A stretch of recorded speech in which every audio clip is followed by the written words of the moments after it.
Hello, everybody. I'm already back, still wearing Captain America. The same name. Back like 2 minutes after I finished the last video. And as you can all see, I did finally get to the second volume of Mobile Suit Gundam Wing. Holy shit, this title's way too long. Yeah, Mobile Suit Gundam Wing, Endless Waltz, Glory of the Losers. I do not know what... I still don't know which insane person decided to make that title, but holy shit, tone it down. Yeah, I picked this up because it's like, I did have a viewer who said, hey, it actually gets a little bit better, does fix some problems with Mobile Suit Gundam Wing. Especially whenever I kind of complained in the first one, I was like, it's just kind of a rehash of the first few episodes. So, I was hesitant, but I was like, okay, I will give my viewer some, I'll give him some count or credit here, and I was like, alright, let me see if this gets any better. And yes, this gets a lot better, I will say. This does introduce, or pretty much includes a lot more from Episode 0. Those who are wondering about Episode 0, it is an older Mobile Suit Gundam Wing manga that got put out early 2000s, I would say, maybe late 90s. And shortly after Mobile Suit Gundam Wing came over to the States. So, it got put out and it kind of explains some of the backstory of the actual original anime. Because those who probably watch anime wonder why does... what the hell's his name? It's going to bug me now. Sorry, I sometimes frequently forget these people's names. God, Wu Fang. Sorry, I couldn't remember his name. I don't know why it was bothering me. But they'll wonder why does he call his Gundam Notako, even though it's Shinlong. And eventually, the older one is Ultron. I can't pronounce it. It begins with an A, and that's all I remember. But they probably wonder why he constantly refers to it as a Notako. Well, this, and also Episode 0, kind of touched upon the fact that Wu Fei had a wife before he came to Earth. One, kind of dispelling the rumor that these are teenagers. They're young, don't get us wrong, but they're not just teenagers, just really young boys. Well, in this particularly, it does talk about Notako, and in fact you see Notako. And you also get to see her when she decided to get a tall geese and fight against this Oz paramilitary, or Oz group that was pretty much destroying their colony. And you see what happened to her. And you learn a little bit about their relationship that they had. And it's sweet. It's very endearing. Episode 0 touched upon it a bit. This touches upon it a lot more, I think. And it does in such a really brilliant way that it's like, oh, well, we're kind of shifting, from one kind of Gundam pilot for a bit to another. We're going to show Duo for a little bit. Duo's not a big major character, which is kind of strange considering he's front and center right there. Why you got Duo on the front whenever he's in is not very much. But that's fine. Duo was a major part of the first book. Him and Hero, which is fine. That's perfectly good. And because of that, Hero is not a major player throughout this particular volume, which is fine.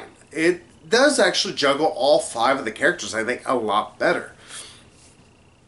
In this, you learn where Troa got his name. And you learn this is not actually Troa Barton.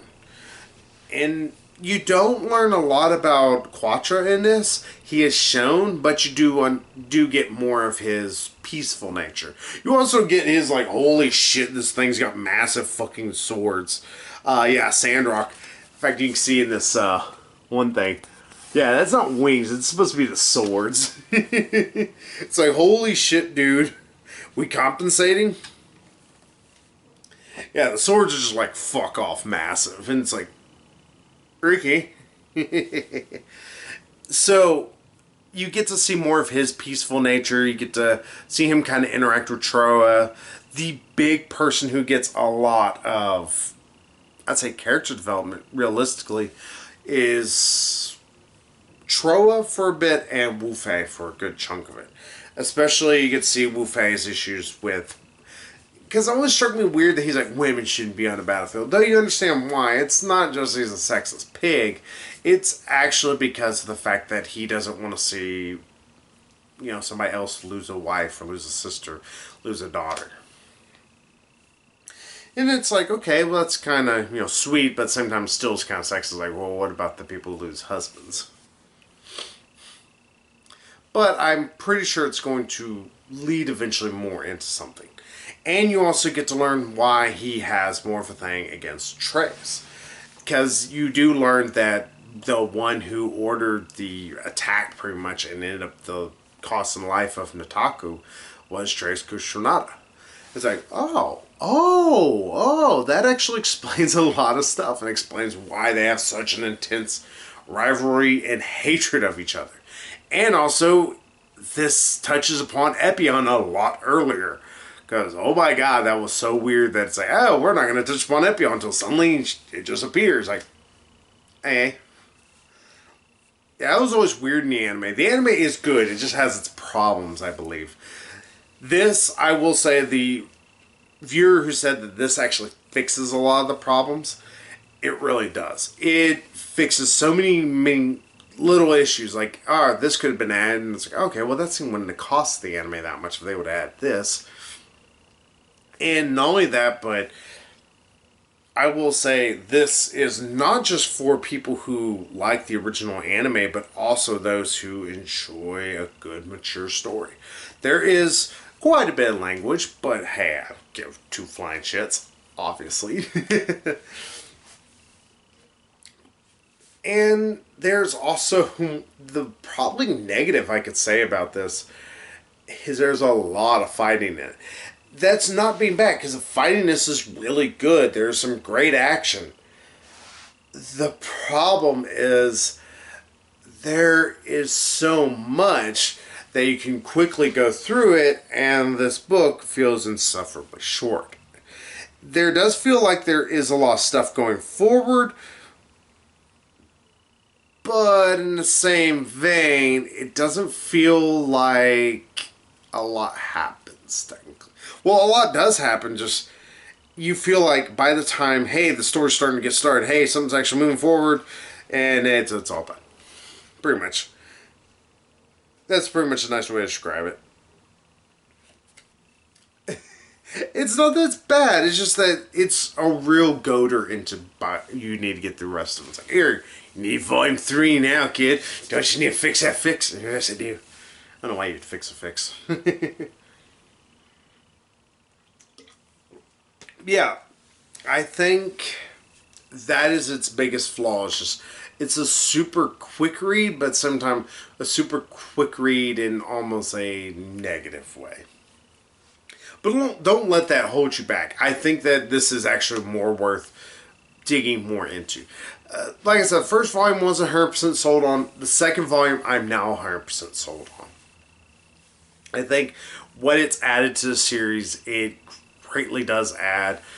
What it doesn't even detract from the series. It just feels like it's building already upon a great building block of a story. And it's not like, oh, I'm going to add, a 14th story for no reason in this house. No, it feels like you're adding a really good pool and all this other stuff that's actually really... And in fact, maybe you're adding air conditioning whenever it's in the middle of Texas and didn't originally have air conditioning. You're adding some essential stuff that really should have been kept in the original. Why it was cut out, I don't know. Or why it never was included, who knows. If you ever... I think going into the actual writing room of anybody who writes Mobile Suit Gundam is probably a scary prospect, because they do some weird stuff. I love Mobile Suit Gundam. I still admit it's weird. And hey, this is short and brief, but hey, the manga kind of feels it. Well worth your money, though, I think. I don't believe this is as much of a really good action. Like I said, it's much improved. In fact, it added some action sequences that the anime didn't originally have, and some great character bits. I'm enjoying how they're doing the story with this. It feels a little bit more natural. And also they kind of talked about the Taurus mobile suits a little bit more. Kind of explained them better instead of making them just pretty much drones and all this. which I'm interested to look more into that because it seems intriguing because it's different than what they did in anime, which is I'm like, So hey, Mobile Suit Gundam Wing Mouthful of Words, Volume 2, well worth it. I'm looking forward to 3. I just gotta go get me a couple copies. Well, 3, 4, 5, and 6, 7, 8. So, hey, I got more I need to give y'all, so I will see you all here in just a little bit. So, bye-bye, everybody.